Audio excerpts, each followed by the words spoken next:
il est propice de vous ensorceler la nuit. Et quand on parle de sorcellerie, j'insiste à l'expliquer, car c'est l'école et c'est le temps d'expliquer encore les choses. Sorcellerie veut dire avoir du sort, jeter du sort, aller dans le sort. Sorcellerie a pour racine le mot sort. Et sort vient de source. Source qui est le mot source. Source qui veut dire là où jaillit l'eau. Et l'eau sur le plan mystique, c'est la connaissance. Donc, sorcellerie veut dire la science de la connaissance. Tout simplement. Il y a de la bonne sorcellerie, il y a la mauvaise sorcellerie, mais les races sorcières du bas astral, donc les Édomites, nous ont appris jusqu'ici que les sorcelleries négatives, les religions c'est de la sorcellerie. Bon, il y a d'autres aspects que je pourrais développer, mais qu'ici, je ne vais peut-être pas percer pour ne pas trop m'étendre dans les réponses que j'apporte. Mais c'est la nuit qu'on doit s'ensorceler et la journée, vous êtes dans le devoir d'appliquer les règles et les lois et les résultats sorcellaires obtenus la nuit. Si vous vampez la nuit et le jour, à quel moment vous vous concrétisez alors que c'est le jour que la sorcellerie doit venir en plein jour? C'est-à-dire, c'est la journée que les choses de la sorcellerie de la nuit doivent se concrétiser. Et ça m'amène ici à dire que la nuit, c'est le jour. Et le jour, c'est la nuit. La nuit, c'est le jour de l'esprit.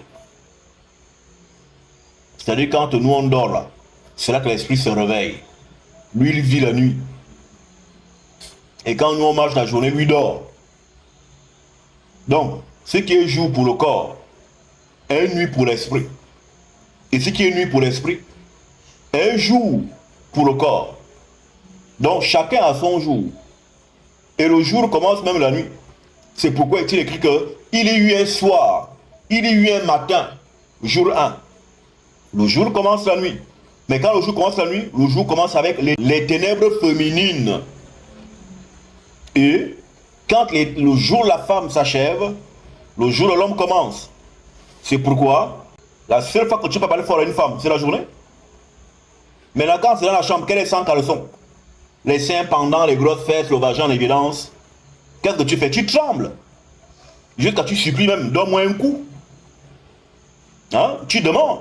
C'est pas toi qui faisais la bouche là-bas au salon, tu veux parler fort devant les gens. Là, tu mendies un coup. Parce que l'heure de la nuit, c'est l'heure de la femme. C'est son jour se lève là.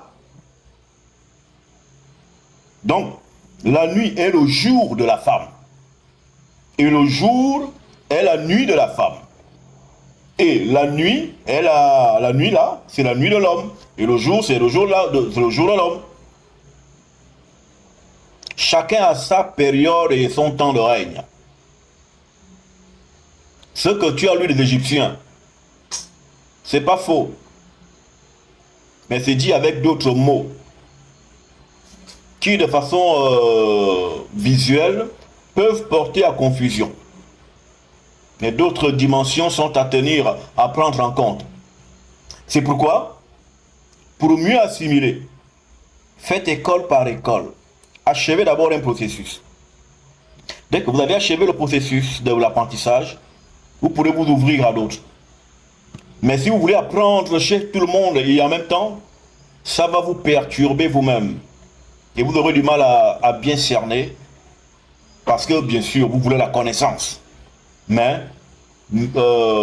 soyez méthodique et n'écoutez pas tout le monde.